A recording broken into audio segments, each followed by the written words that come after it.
જય માતાજી મિત્રો, તો સ્વાગત છે આપણા નવા વ્લોગમાં। તો આજે આપણે વાળીએ છીએ ઘઉંમાં પાણી। શેણામાં પાણી વાળતા હતા, શેણામાં બધું પવાઈ ગયું। હવે આવી ગયા આપણે ઘઉંમાં। આ જો ઘઉંમાં પાણી ચાલુ છે।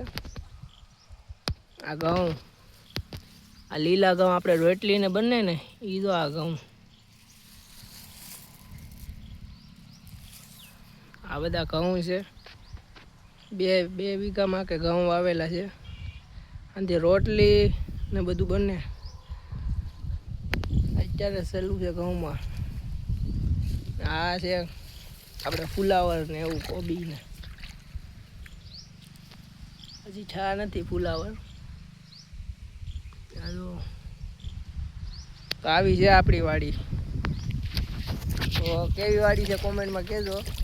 આવા જ વિડીયો આપણે જોવા માટે આપણી ચેનલને સબસ્ક્રાઈબ કરો। મળીએ આપણે નેક્સ્ટ બ્લોગમાં। બાય।